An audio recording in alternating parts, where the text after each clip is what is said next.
os voy a presentar, si os parece, y Fenomenal. luego pues José ya se va a ir sumando. Pues empiezo por ti, Lourdes, hombre, ladies first, y también vas a ser la primera que va a intervenir, o sea que eso es así, ¿eh? Y un poco, nada, os presento a Lourdes, a todos los asistentes. En primer lugar, gracias por asistir al webinar que hemos organizado sobre el contexto actual del Venture Capital y con el nuevo entorno un poco macro que nos encontramos, y tenemos un panel de excepción con tres grandes ponentes. En primer lugar, pues Lourdes ya lleva muchos años en Venture Capital, en el fondo de JM Ventures, y realmente pues yo creo que ya llevamos pues años que nos conocemos, Lourdes, que hemos coinvertido en algunas operaciones. Desafortunadamente hemos desinvertido nosotros en esas operaciones Demasiado pronto. un poco pronto, y esas empresas tenían todavía mucho más recorrido. Pero nada, oye, muchas gracias como partner del fondo de estar presente con nosotros en el panel, y estamos deseosos de escuchar un poco todas tus opiniones alrededor de la situación macro actual, ¿eh? Un Eso. placer. Tengo que hacer un disclaimer que es que hoy mi marido no está en Madrid, o sea, bueno, yo estoy en Dublín y él está en Madrid, y tengo a 4 niños al otro lado de la puerta, entonces espero que no ocurra nada durante esta hora, pero vamos, cualquier cosa puede ocurrir. Genial, eso se pone más, es para darle emoción. Si no, el contexto macro está demasiado tranquilo para no ponerle un poquito de emoción al webinar. O sea que muy bien, ¿eh? Nada, un poco también presentaros a Ramón Blanco, que en este sentido es cofundador de Big Water Funds, también muy vinculado en la inversión en startups y emprendeduría, y también cofundador de Indexa Capital. Yo creo que Ramón, pues tienes una parte de la visión más de Venture Capital, un amplio recorrido en el mundo de las finanzas, y creo que bueno, será muy, muy rica tu aportación en evaluar también pues con contexto bursátil, como nos deleitas en Twitter muy a menudo con un poco tus análisis, y también muy agradecido de que estés con nosotros en el panel de hoy, ¿eh? Pues nada, muchas gracias a vosotros por invitarme. Y finalmente, pues acaba de sumar José del Barrio, cofundador de la Nevera Roja y del fondo de Venture Capital Samaipata, que mira, a diferencia de Lourdes, que nos han ido bien las coinvertidas, ostras, José, tú las que hemos coinvertido, no hemos tenido suerte, en ese sentido, pero Bueno, yo me también. sumo a una coinvertida vuestra que tampoco hemos tenido suerte, ¿eh? Es verdad, no todo sale bien, pero que, bueno, tienes una amplia experiencia, José, en el ámbito de emprendimiento, y también de ahora con lo bien que lo estáis haciendo con Sama y Pata, ya con el segundo fondo, y un fondo ya muy capitalizado, y muy, muy agradecido de poder escuchar tus opiniones al largo de la sesión de hoy. Un placer para mí. Muchas gracias por la invitación. Muy bien, finalmente me autopresento rápidamente. Pues nosotros tenemos un vehículo inversor en SID que es Lánzame Capital, y también una consultoría de finanzas y negocio que ayudamos a empresas a impulsar su crecimiento, que es Advisor. Y nada, arrancamos, ¿no? Arrancamos y vamos allá. Oímos muchas noticias en la prensa, estamos en un cambio desde junio quizá de contexto.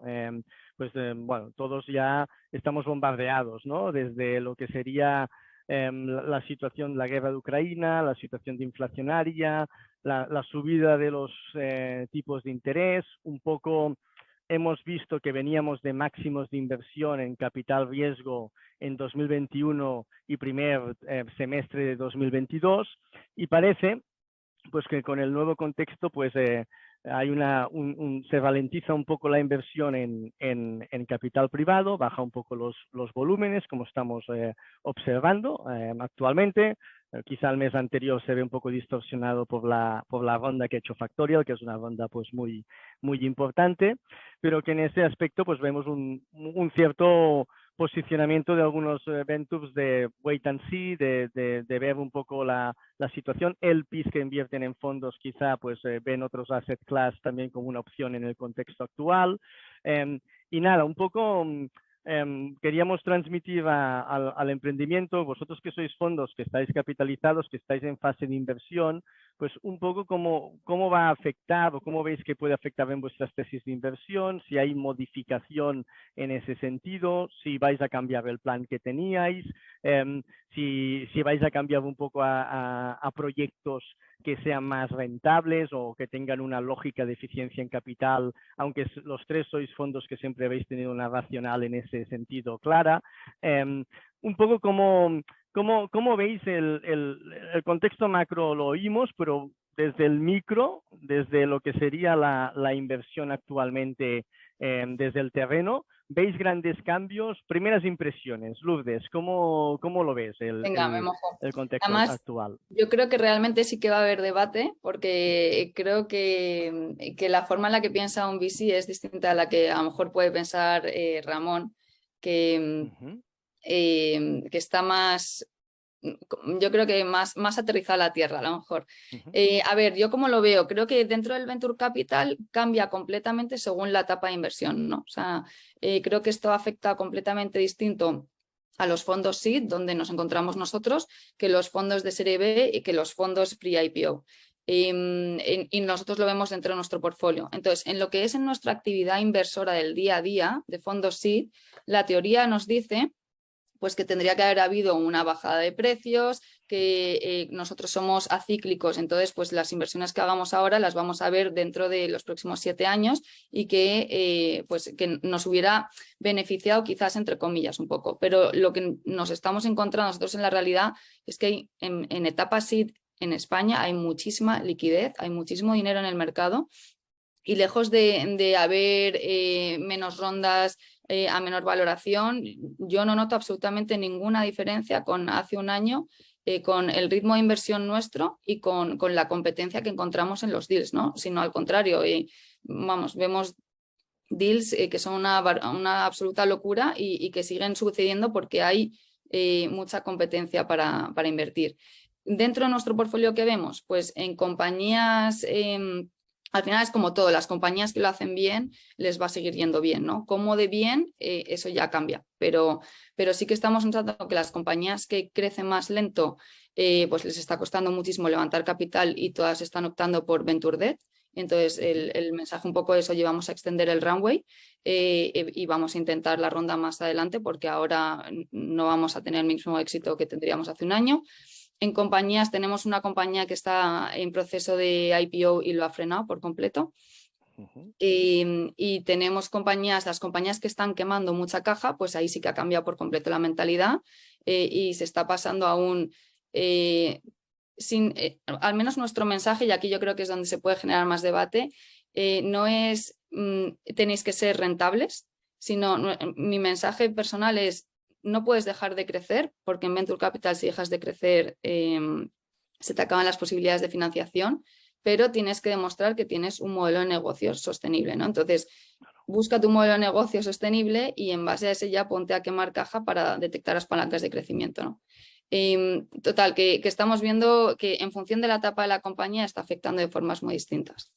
Muy bien, me has dicho muchas cosas y muy interesantes, ¿no? Es decir, que en fase SEED y la fase de inversión no ves grandes diferencias, pero en cambio en portafolio sí que es verdad que, oye, pues quizá las rondas más avanzadas cuestan un poco más o igual no es el momento ideal de hacer el fundraising y extender en ese sentido el runway con socios actuales o vehículos de deuda privada puede tener sentido y sin duda, pues oye, aquellos que iban sin modelo de negocio, pues que mejor que lo encuentren, que eso pues en alguna participación nuestra también nos ha afectado mucho, ¿no?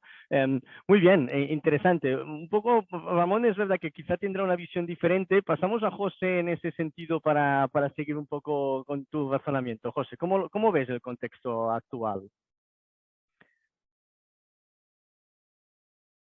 Perdona, está en mute. A ver, yo bastante alineado con lo que ha comentado Lourdes.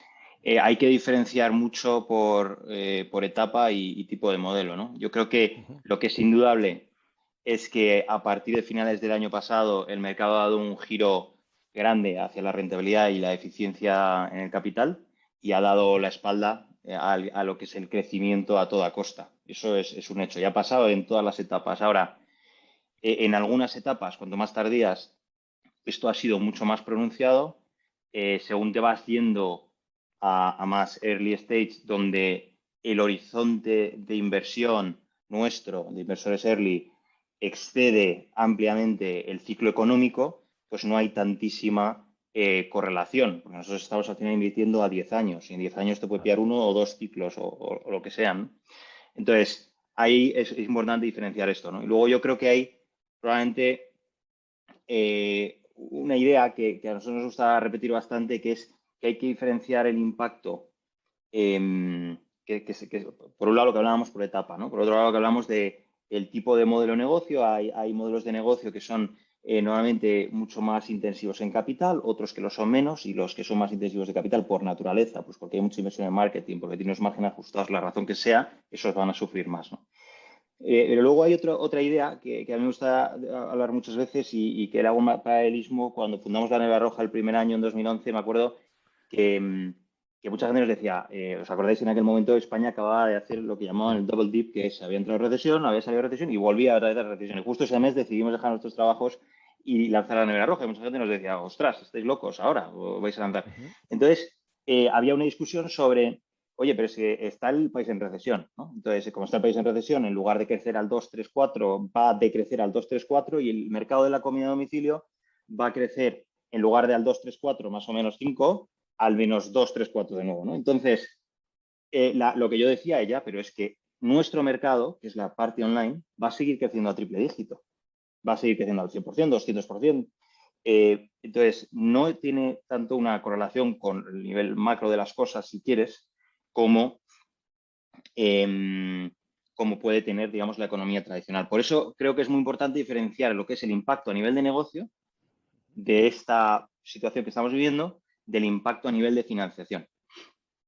Ahora, a nivel de negocio, lo que decía, por definición las startups son proyectos arriesgados, binarios en cierta medida, y pero que pueden perfectamente esperar en un entorno económico adverso, por lo que hablábamos, porque al final hay una adopción de la tecnología que es muy rápida, una adopción muy violenta, etcétera, y alguna la descorrelación. Ahora, sí que requieren de esos mercados de capitales para financiarse, porque típicamente son proyectos que piden dinero, ¿no? Entonces, hay esas dos, digamos, vertientes o aspectos que hay que analizar de forma separada. A mí el primero no me preocupa en absoluto porque estamos pensando a 10 años. El segundo sí que hay que tener muchísimo más cuidado, porque efectivamente las empresas en las que invertimos van a requerir, la gran mayoría de ellas, financiación pues en 12, 18. Y ahí es donde se abre un nuevo debate que supongo que vamos a profundizar ahora, sobre qué puedes hacer en una situación como esta, ¿no? Que deben hacer los fundadores. Pero bueno, dejo la palabra a Ramón, que seguro que también tiene cosas muy interesantes que contarnos. Muy bien, muy interesante también apuntar, ¿no? Que apuntabas, José, que en 2011, pues mira, fue un año interesante para aquellos proyectos que se crearon, ¿no? Y que ahora, pues quizá varios fondos están recogiendo réditos, ¿no? Y business angels, ¿no? Bueno, nosotros hace 2 semanas con la venta de Cantox, ¿no? Que fue de esa época. También de Port Vila, gracias, no, ya tocaba una cogerla bien, y esa sí que nos ha ido bien. De Port Village también, ¿no? Tiendeo, es decir, que esas jornadas de medio recesión que salen emprendedores creativos con eficiencia en capital, fíjate que también son momentos de muy buen retorno para el inversor, ¿no? Y para el fundador, evidentemente, ¿no? Ramón, un poco, tú que tienes una visión muy horizontal y de 360 grados de los mercados, ¿cómo ves el contexto actual? Vale, yo os cuento, o sea, lo primero es para que entiendan también los comentarios de Lourdes y de José. Nosotros hacemos una cosa un poquito diferente de ellos, sí, porque ellos entran o mucho más early o que nosotros, o en empresas que tienen crecimientos muy superiores, ¿vale? O las dos cosas. Entonces, nosotros invertimos en un espacio muy, muy determinado, que es empresas en España y Portugal expuestas a tecnología con cash flow positivo o cerca de él, ¿vale? Y fundamentalmente para hacer secundarios. Secundarios es dar liquidez a los emprendedores que quieren diversificar su riesgo o a los inversores que han acabado su ciclo en la empresa, ¿vale? Entonces, claro, nosotros nos encontramos normalmente con empresas que no pierden dinero, ¿vale? Con lo cual, que es el caso contrario, ¿no? de la mayoría de las empresas con las que se encuentran Lourdes o José. Dicho esto, lo que yo veo por el momento en el mercado, nosotros vemos dos cosas, ¿no? Vemos alguna cosa en Latinoamérica, una tesis de inversión que tenemos que no tiene nada que ver con Big Water Funds, ¿no? Que es desde la holding, y ahí lo que sí hemos visto es que el mercado se ha secado completamente, ¿vale? Ese mercado venía fundamentalmente inundado de liquidez por el mercado americano, y el mercado americano se ha dado un trastazo, por lo menos en lo que es en inversión en Latinoamérica, ahora mismo, ¿no? Ahí está muy seco. En España, yo lo que veo de nuestro espacio ahora mismo, igual que comentaba Lourdes, es que los precios no se han ajustado, ¿vale? Leo mucho, como vosotros, me dicen, no, que las valoraciones han bajado en Estados Unidos y tal. Yo aquí, de momento, en España, no veo bajar las valoraciones. Posiblemente hay dos temas aquí a considerar. Uno es que la gente, igual que cuando vas a vender tu casa, te cuesta reconocer, ¿no? Pues que eso ha bajado de precio y que ahora tienes que o diluirte más o levantar menos dinero o las dos cosas. Y luego, bueno, pues posiblemente hay un tema también de que en España en particular y en Europa continental en general, pues los años 2020 y 2021 son los que más fondos se han levantado en capital riesgo en la historia, ¿no? Entonces, hay un montón de lo que se llama pólvora dispuesta para invertir, que además los fondos tienen 3 o 4 años para invertir, con lo cual no tienen que invertirlo en el 2022, pero sí tienen que invertirlo de aquí a 2024. Por otra parte, que yo creo que lo han comentado tanto Lourdes como José de pasada, este es el momento de invertir, ¿vale? O sea, los retornos para los inversores, ¿vale? Son inversamente proporcionales al volumen de fondos que se levantan esos años en el mercado, ¿no? Estoy hablando de una estadística muy conocida, que es de Estados Unidos, estoy hablando del mercado americano, pero es muy extendible a todo lo que ocurre y lo estamos viendo ahora. O sea, en el año 2011, ¿vale? La añada de 2011 en España, esa es la añada efectivamente de Deport Village, de Tiendeo, de Cantox, ¿vale? ¿Qué es lo que ocurría en ese momento? Que acabábamos de salir o estábamos todavía en recesión y había muy pocos fondos levantándose en el mercado. Cuando hay poca competencia por los deals, pues los inversores pueden elegir y además los precios son más bajos, ¿no? Y esto es un poco así resumido de manera muy, muy simplista. Bien. Yo por añadir a Sí. esto, en la parte de los fondos, efectivamente en 2020, en la etapa en la que estamos, ¿no? En Seed, Serie A, se han levantado más fondos que en toda la historia. Yo Lourdes recuerdo durante 6 o 8 semanas, cada semana habían 2 o 3 fondos de 100 millones anunciándose en prensa, ¿no? Fue impresionante ese momento, ¿no? Total, que 2021 y 2022 hay dinero de sobra porque tenemos que invertir ese dinero, ¿no? Y tenemos unos plazos para invertirlo. Pero yo lo que no tengo tan claro es que esta crisis, que yo sinceramente creo que es coyuntural y que no creo que vaya a durar muchos años, pero sí que creo que va a hacer daño a los próximos años en el Venture Capital en España, en el sentido de los timings para levantar un próximo fondo, ¿no? Nosotros en concreto, en el año que viene, 2023, vamos a empezar el fundraising para empezar a invertirlo en 2024 y lo vamos a tener muy difícil. Entonces, o aumenta tema de fondos públicos o a nivel de LPs, que ahora mismo es el peor momento para ir a pasar el cestillo a pedir dinero a inversores family office, institucionales, corporates, etcétera. Creo que lo vamos a sufrir los fondos que vamos a tener que levantar en breve. Yo me alegro que Lourdes saque este tema, me encanta. Nosotros hacemos dos cosas, ¿no? Hacemos vehículos monoinversión y tenemos también un pequeño vehículo diversificado que en junio acabamos de invertirlo, ¿no? Y estamos levantando un segundo vehículo diversificado, mucho más pequeños que los de Lourdes y José, ¿vale? Es una cosa de hasta 40 millones de euros, pero posiblemente más pequeña, sin dinero público, porque si no, no podríamos invertir en secundarios fundamentalmente. Y estamos ahora mismo hablando con los inversores, así que to be continued, ya os contaremos cómo de difícil es. Vale, pero entiendo que os está yendo bien hasta ahora. Bueno, hemos empezado hace un mes y bueno, pues, o sea, fatal no. Hombre, aquí si los fondos que estáis ya contrastados, pues ese fundraising se puede dificultar por el contexto, ya no me quiero imaginar los que quieren montar un fondo por primera vez, ¿no? Eso pues realmente les vienen unos cuantos años difíciles, ¿no? Un poco ahora te doy paso, José, pero apuntabas un tema interesante, ¿no? Que al emprender en tecnología y el invertir en fase seed está muy descorrelacionado de lo que sería el contexto macro, ¿no? Por el largo ciclo que eso conlleva, pero apuntabas un tema interesante de, oye, que quizá invertimos en seed, pero en 18, 24 meses esa empresa va a crecer y quizá no hay el capital para series B, series C, para impulsar ese crecimiento en fases posteriores, depende de la coyuntura que nos encontremos, ¿no? Eso provoca quizá un cambio potencial en la tesis de inversión vuestra, de buscar, visualizar proyectos que sí que vayan a lograr esas siguientes rondas de capitalización o ¿cómo lo ves, José? Ibas a también intervenir, di lo que quieras, ¿eh? Yo lanzo un poco la reflexión, siguiendo un poco tu reflexión, ¿eh? que comentabas. Pues te reacciono ahora a esta última cuestión que planteas. Antes sí que me gustaría, a lo mejor, responder también a los comentarios que hemos hecho sobre los LPs. Yo creo que, en teoría, o sea, aquí, digamos, yo creo que hay vientos de cola y vientos de cara, ¿no? En levantar dinero del LPs. Por un lado, el LPs son los inversores en fondos, ¿no?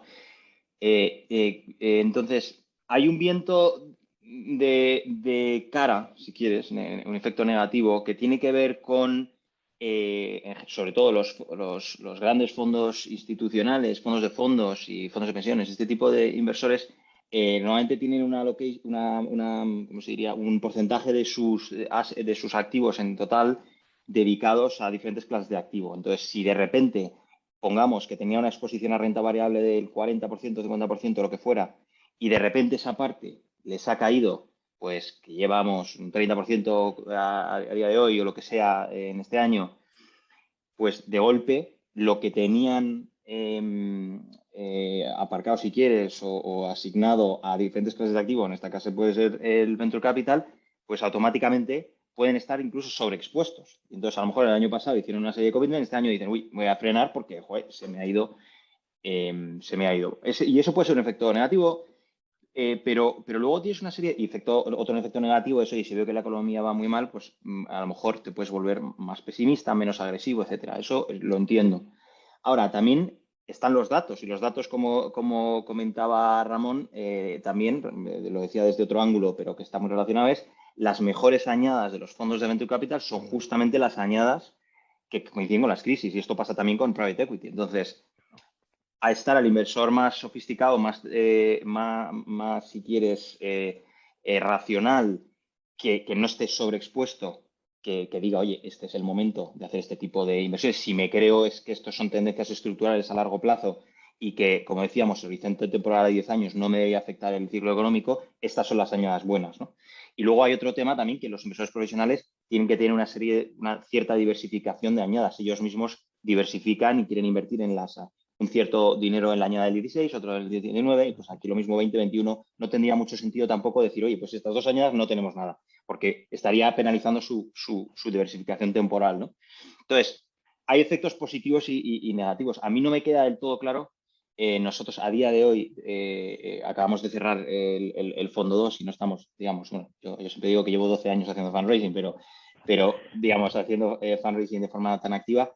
No te lo puedo decir como a lo mejor Ramón desde el punto de vista más práctico, pero esa es mi sensación. No me queda claro. Por supuesto hay efectos negativos y positivos, pero el neto no me queda del todo claro, y España en concreto es un mercado que está creciendo mucho. Esto sobre el tema anterior, y que nosotros somos súper optimistas independientemente de lo que haya pasado los últimos 2 años, que puede haber hoy un poco de demasiada alegría. Las tendencias estructurales a largo plazo, especialmente en España, son muy buenas, ¿no? Entonces, eso respecto al tema anterior. Y sobre lo que tú decías, perdona, Jordi, de cambiar nuestra tesis, nosotros realmente ahora, de hecho, estamos construyendo la cartera del Fondo 2. Nosotros levantamos un fondo de 30 millones, ahora el segundo es de 110, y estamos más o menos a mitad de construcción del portfolio. Llevamos con las 15 compañías, nos quedan otras 20 por invertir. Entonces, Y nuestra tesis no cambia. ¿Y por qué no cambia? Porque al final nuestra tesis tiene que estar alineada con el horizonte de inversión de un vehículo, que por definición son 10 o 12 años, que como decía antes, es mucho más largo que el ciclo económico, ¿no? Entonces, al final nosotros lo que tratamos es de rentabilizar deudas estructurales, no coyunturales, y el núcleo de nuestra tesis no va a cambiar en respuesta a la evolución del mercado y a los vaivenes del mercado, ni a la alegría de 2020 y 2021, gracias a Dios, ni al pesimismo de los meses, ¿no? Al final, de hecho, para daros una idea, los últimos 6 meses hemos hecho 7 nuevas inversiones, no todas ellas en España, es verdad, porque tenemos un enfoque más paneuropeo, ¿no? Entonces, al final, nuestra forma de generar retornos a largo plazo no cambia. Como las propias startups, pues tenemos que navegar el corto plazo de forma prudente y, de hecho, ser ciertamente oportunistas. Y yo ahí diría, por matizar el tema de que no ha afectado a los precios, haría un comentario que es cierto que puede parecer que no están afectándose los precios, pero yo lo que me pregunto, y no tengo datos para probarlo, es, primero, si realmente lo que está ocurriendo es que no salen todos los founders a levantar ahora, sino que está habiendo ahora una dispersión muy grande, que es un poco la sensación que me da, que solo salen los muy buenos, que se pueden permitir los mismos múltiplos casi que en 2021, y los muy malos en el sentido de que tienen necesidad imperiosa de salir, y que los 2 cuartiles de en medio están diciendo, bueno, espérate, igual que está mucha gente wait and see a nivel de fondos de growth, etcétera, los propios founders que no tienen una necesidad imperiosa de salir pero que no son primer cuartil, pues yo me espero. Entonces, claro, los del primer cuartil van a levantar los precios de antes, pero ¿y todos los demás que no están saliendo? Entonces, ¿estamos comparando peras con peras y manzanas con manzanas? No lo tengo claro, ¿no? Y luego, aparte hay otro tema que es el decalaje que hay entre el mercado y las expectativas de los founders, que siempre se ha dicho que llevan 6, 9 meses de retraso. Entonces, puede haber también como una mismatch entre expectativas de los founders, que siguen siendo las de hace 6 meses, y la situación del mercado, ¿no? Que eso puede ser otro efecto, pero claro, es difícil de cuantificar. La realidad es que, yo estoy de acuerdo con Ramón y Lourdes, aparentemente no hay un efecto, ¿no? Claro en los precios. Sí que a veces ves algunas series A que la transforman en series C, que somos los que tomamos un poco más de riesgo. A lo mejor eso sí lo hemos visto, pero no hay un efecto tan claro en precios, ¿no? Que es como se puede ver a lo mejor en mercados cotizados, que es, bueno, es matemático, ¿no? Bien, oye, Nosotros, nos has lanzado muchísimas cosas. Lourdes, tira, adelante. no, Muy bien, ya interesante. que me preguntabas la parte de si ha cambiado algo en los criterios de inversión, ¿no? Entonces, a ver, nosotros, JME es un fondo enfocado en España, agnóstico al sector, hacemos B2B, B2C, hacemos software y hardware. ¿Qué pasa? Que al final, con la experiencia hemos ido viendo qué es lo que nos funciona mejor y qué es lo que no.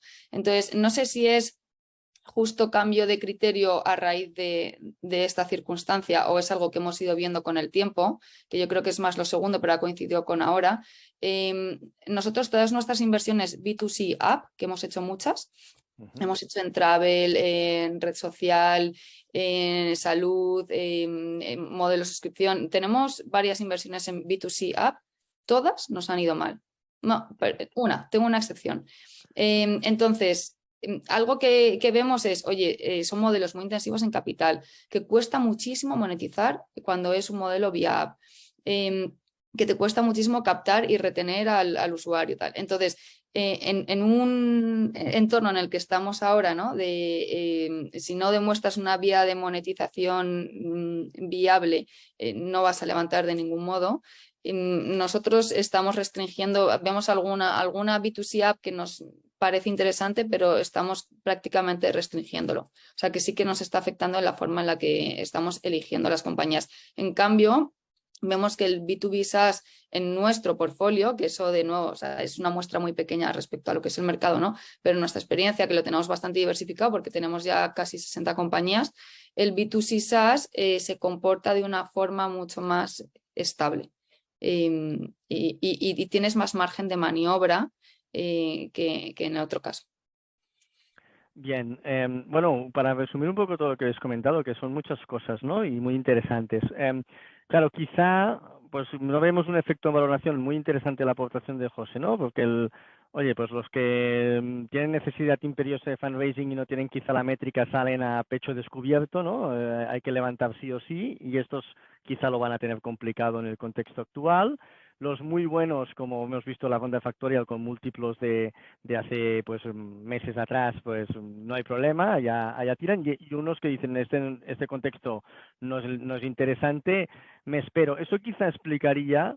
Y aparte, por otra parte, los fondos tenéis dinero, porque estáis en fase de inversión y tenéis un poco ese deployment que realizar.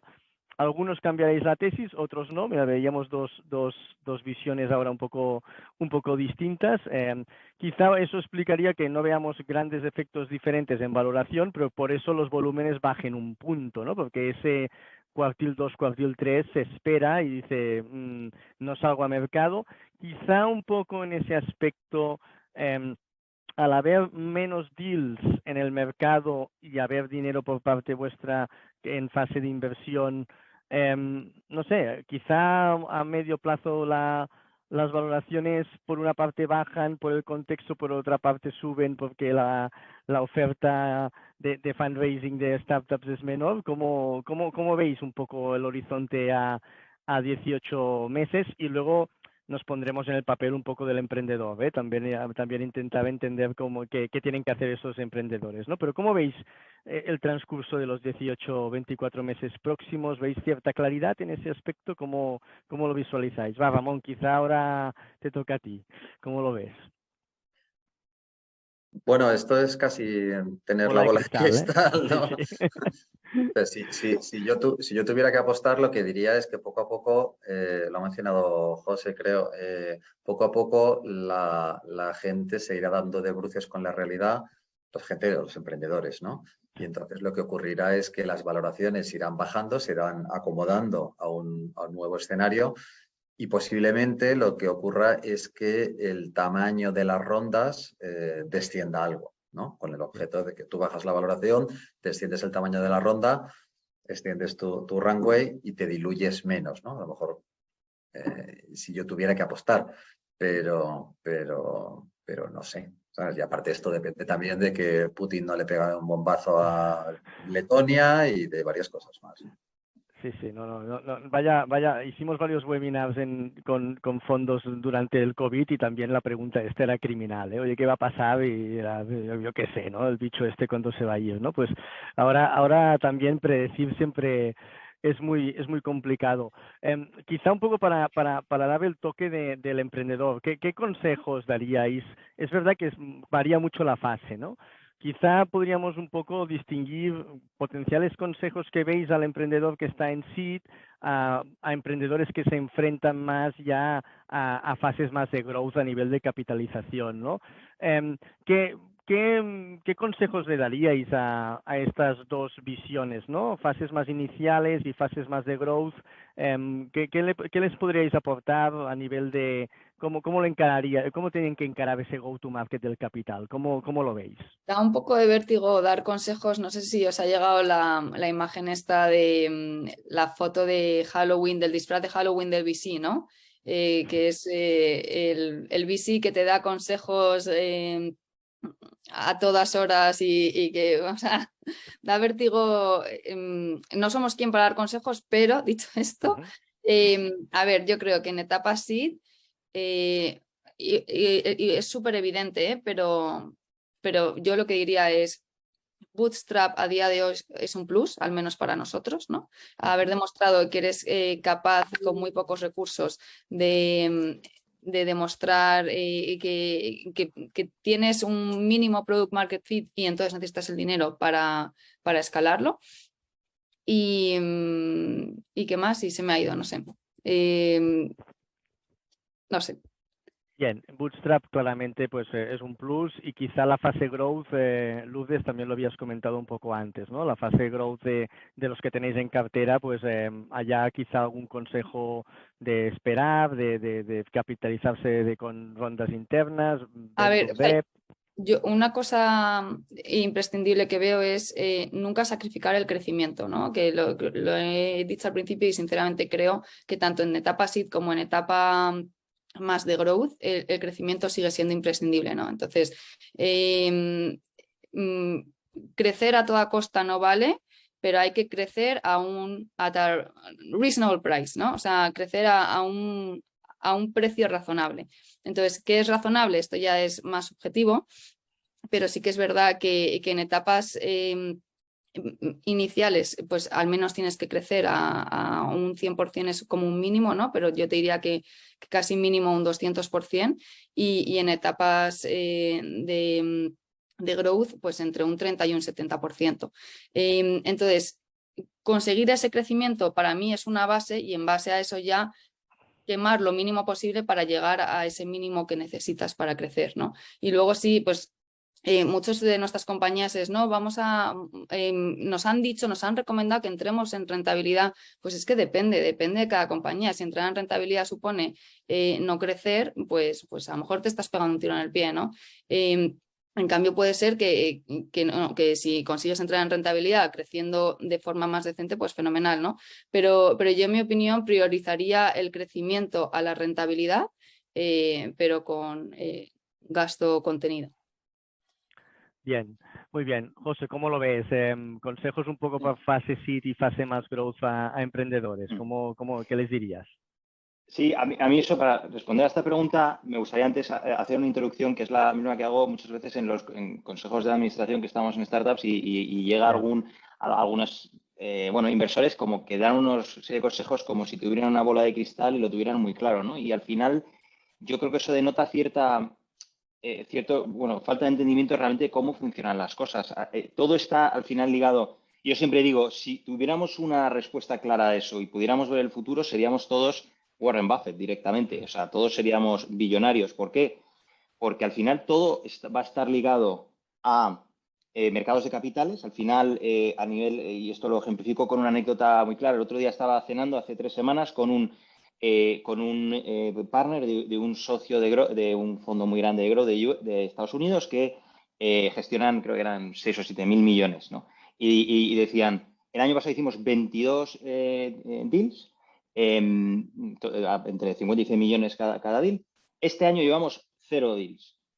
Entonces dices, vale, ¿y por qué no estáis haciendo deals? Y dice, no, porque nosotros ahora estamos viendo, estamos muy atentos del mercado de capitales, y cuando se reduzca la volatilidad y sepamos a qué enfrentarnos, para bien o para mal, entonces empezaremos a mover ficha. Entonces, está ligado a cuándo se va a reducir esa volatilidad del mercado de capitales. Entonces, como está ligado a eso, si supiéramos nosotros ahora responder a esa pregunta con 6 meses o 12 o 18 meses de vida, hay un montón de productos financieros para apostar a eso y hacerte billonario al instante, ¿no? Entonces, la razón por la que la gente no lo hace es porque es una pregunta muy difícil, ¿no? Entonces, yo creo que lo más importante es saber que ni nosotros ni nadie tenemos certidumbre sobre cuál va a ser el estado del mercado de capitales a 18 meses vista. Y algunos fundadores de las empresas da la sensación, si alguien te dice algo de forma muy segura, pues tiendes a creértelo. Pero la realidad es que el nivel de incertidumbre de todos es muy, muy grande, ¿no? Y eso para mí es lo más importante entenderlo. Estamos en un nivel de incertidumbre, te diría casi, que no hay sin precedente, ¿no? En este sentido. Ahora dices, vale, ¿pero qué hago, no? Entonces yo creo que aquí depende mucho de la etapa y el modelo de la compañía, ¿no? Por un lado, claramente se va a tener que ajustar la narrativa, y el caso inverso se puede, cuando estás en etapas tempranas, lo bueno es que puedes ajustar la narrativa mucho más. Tienes un track record ya de 5 o 10 años, la narrativa es mucho más complicada de adaptar en sí. Es algo que tienes un poco más de flexibilidad y eso está muy bien. Y yo creo que es muy importante entender muy bien cuál es la situación de financiación, hablando con inversores y otros fundadores, etcétera, y tratar de entender, por un lado, optimizar todo lo que está bajo el control de la startup, como puede ser el pitch, timing, go-to-market, plan de negocio, todas estas cosas, diferenciarlo muy bien y optimizarlo bien. Y luego hay una serie de cuestiones que escapan totalmente de tu control, ¿no? Que tiene que ver con y que no puedes cambiar, ¿no? Entonces, en base a eso, tomar una decisión muy, muy clara sobre si tengo necesariamente que salir al mercado y puedo salir en unas situaciones razonables, unas circunstancias razonables, o si por el contrario la solución pasa por alargar eso que llamamos runway, ¿no? Que es esos periodos para tratar de retrasar ese momento y tener tener más visibilidad sobre el mercado, ¿no?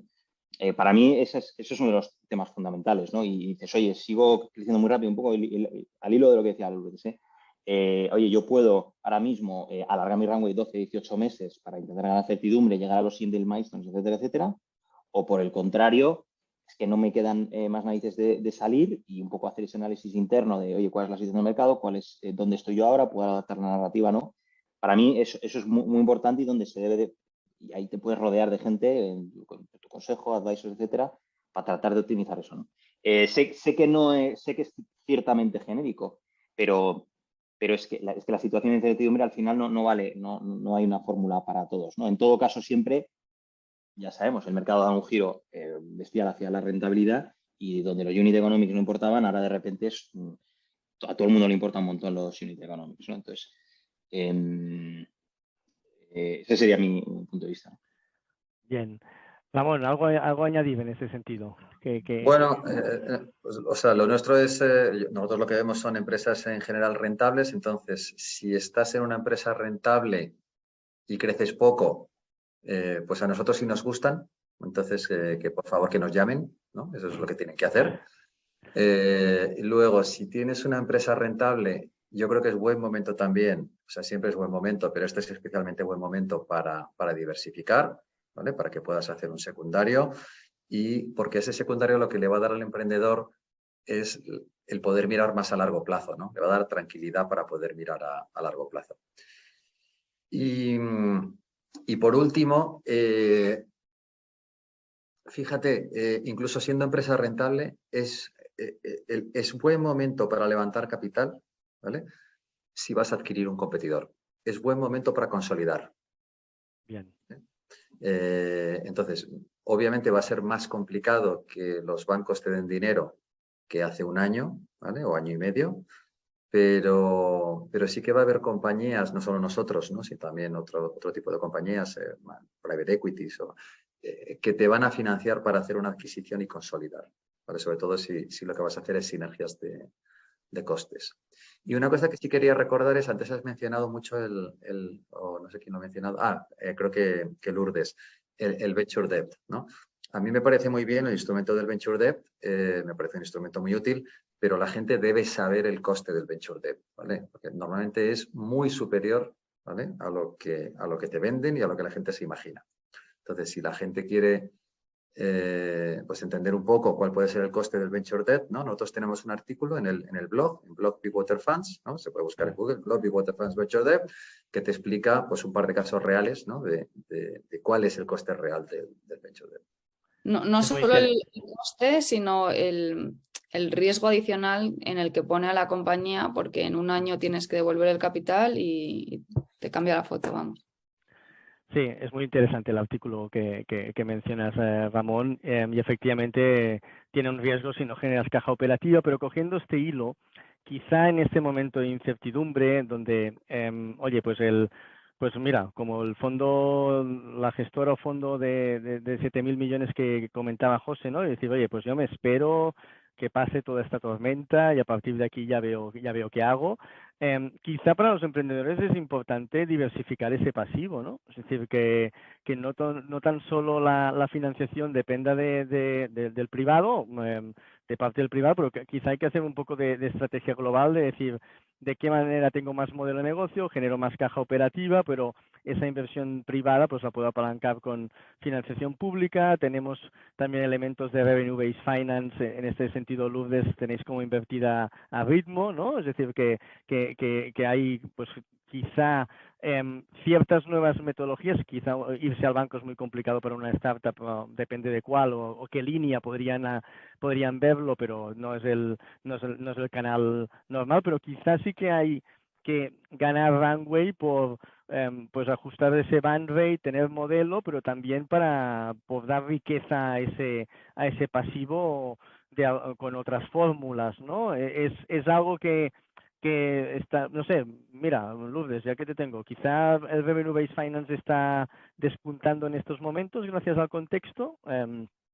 También el default.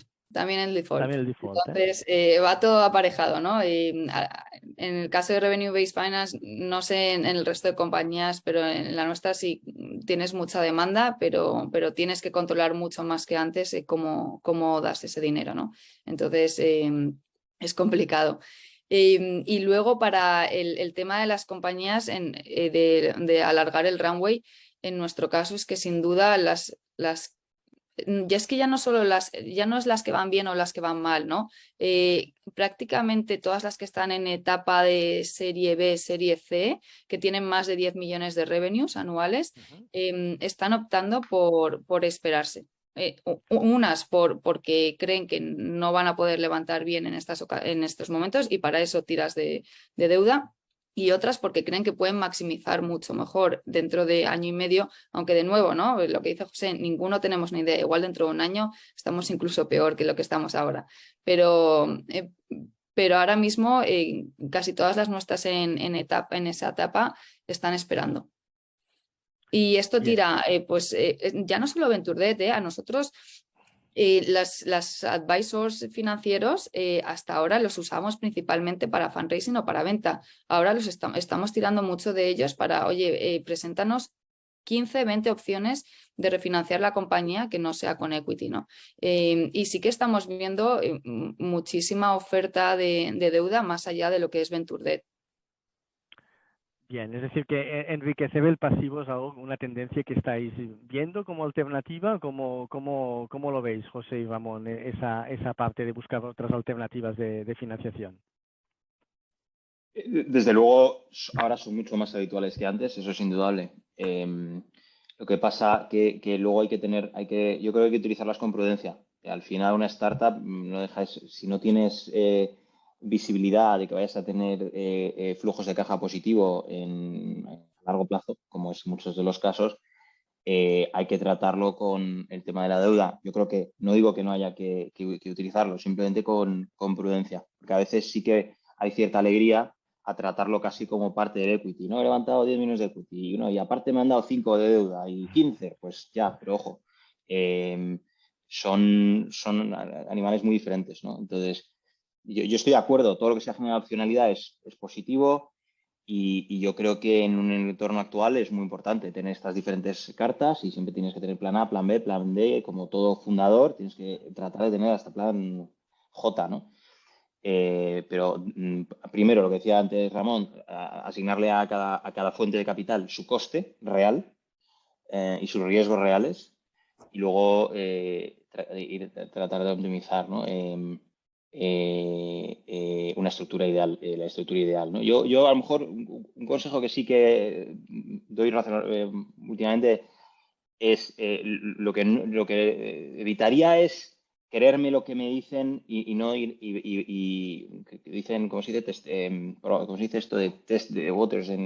Como testear las aguas, o sea, como salir al mercado y realmente probarlo por ti mismo, ¿no? A veces yo he escuchado conversaciones de, es que es imposible levantar ahora con estas métricas. Y bueno, ojo, puedes tener una serie de conversaciones informales con inversores de confianza que te pueden dar un poco una opinión un poco más cercana a la realidad que una mera hipótesis de no, ahora ni de broma vas a levantar. Es cierto que ahora es mucho más complicado levantar que hace un año, pero yo invitaría a, sin quemar balas, poder de alguna manera testear el mercado con una lista corta de inversores que puedas tener una cierta relación para ver si, oye, con las métricas que tienes, los milestones conseguidos, etcétera, a dónde puedes llegar, ¿no? Tanto de la parte de, que decíais, de diferentes fuentes de financiación no dilutivas, si quieres, como de equity tradicional. Y a veces te llevas sorpresas, ¿no? Están ocurriendo, tú has mencionado antes están ocurriendo operaciones a unos múltiplos de 2021 y antes has mencionado una, ¿no? Entonces, siguen ocurriendo cosas de esas, ¿no? Entonces, yo tampoco me creería, digamos, el consenso, que a veces es muy peligroso, ¿no? Especialmente como fundador. Bien, mensajes absolutistas, pongámoslos on hold y oye, que el mundo de la empresa es muy relativo, ¿no? Y que donde a veces hay fragilidad hay opcionalidad, ¿no? Y bueno, pues que eso, que vale la pena seguir indagando, ¿no? Ramón, ¿qué nos aportas en esa dirección? Yo lo único a añadir es que no me olvidaría de la financiación de tus clientes, ¿vale? O sea, Bien. muchas veces en B2C es algo más complejo, aunque también es posible trabajarla, pero en B2B ciertamente, o sea, yo veo muchas compañías de B2B pues que o sea, no testan, joder, ¿qué pasa si le pido un prepago al cliente? ¿Qué pasa si le ofrezco un 5% de descuento por pagarme antes? ¿Qué pasa si le ofrezco un 10, un 15, un 20 por pagar con un adelanto, por pagar un año por delante, 6 meses por delante, 3 meses por delante? Ahí hay una fuente de financiación que es extraordinaria, que son tus propios clientes, y que es mucho más barata que el coste del capital, que el coste del venture debt, que el coste de casi cualquier cosa, ¿vale? Y bueno, pues hay que estrujarse mucho el cuero cabelludo con eso. No me digas eso, que yo ya ves que me esforcé mucho previamente en ese sentido. Bien, mensajes finales para cerrar, que daríais un poco al ecosistema, mensaje final de, oye, pues como un poco de alegría, ¿no? Oye, parece que estamos en ese momento de incertidumbre, que no sabemos qué pasará, que bueno, que algunos se atreven pero otros no se atreven a hacer fundraising, que lo vemos un poco así en recesión todo, pero que los volúmenes han bajado, pero hombre, un mensaje de que esto de emprender es muy bonito, ¿no? Y que es lo más apasionante que se puede hacer vestido, ¿no? O sea, ¿qué mensajes diríais un poco para cerrar el webinar, que ha sido una pasada vuestras aportaciones? ¿Qué mensaje diríais? Va, Lourdes, va, tú misma, un mensaje de alegría aquí desde Dublín. Pues nada, que el que decide emprender una vez no vuelve a trabajar nunca por cuenta ajena, o sea que eso ya es una señal. Pues que, vamos, que al menos en etapa SID siga habiendo liquidez, y lo que dice José, ¿no? Que muchas veces que si los de Factorial se hubieran dejado llevar por lo que decía el mercado, nunca hubieran ido a levantar esta ronda, ¿no? Que tendrá más o menos sentido, para ellos lo tiene, pero si no lo intentas, está claro que seguro que no ocurre. Y luego que toda compañía sólida se acaba financiando de una forma u otra, ¿no? Pues busca una compañía, busca solidez en tu compañía y todo lo demás saldrá. Muy bien, muy bien. ¿Qué más, José? Para cerrar, ¿qué nos dirías?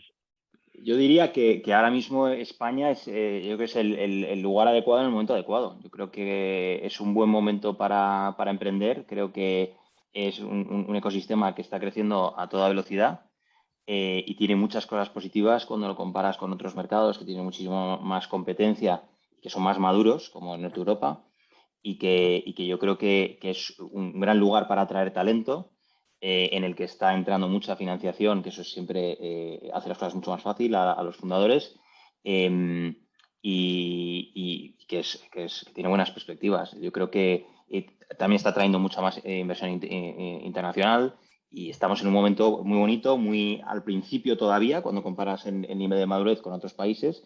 Y eso es una oportunidad, esas son las oportunidades, ¿no? Independientemente de que vayamos a pasar ahora, desde un punto de vista macro, una situación más compleja, como decíamos antes, tenemos la suerte de que en el mundo startup funciona de otra forma, que en la economía más, si quieres, tradicional, el resto de la economía. Entonces, por eso digo, estás haciendo lo adecuado, en el momento adecuado, en el país adecuado. Por lo tanto, es una suerte y hay que ir a por todas. Fantástico, it's the place to be, ¿eh? Muy bien, muy bien. Ramón, ¿a vosotros que hacéis un IPO con un poco que estáis mirando con Indexa? Mira, fíjate, de hacer ese movimiento en el BM Growth, bueno, que sois un ejemplo, ¿no? Es decir, de realidad, ¿no?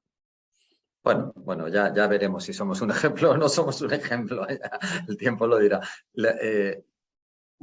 O sea, para los inversores, lo que le diría como final es, si a la gente le interesa nuestra tesis de inversión y quiere invertir con nosotros, pues que nos contacte.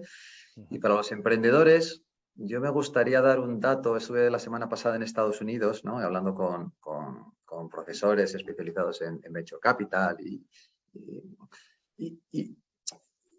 lo que me decían es que, o sea, la estadística es que el 45%, ¿vale?, de la gente que falla con su startup, ¿no?, esto estoy hablando de startups invertidas por Venture Capital, después monta otra, ¿vale?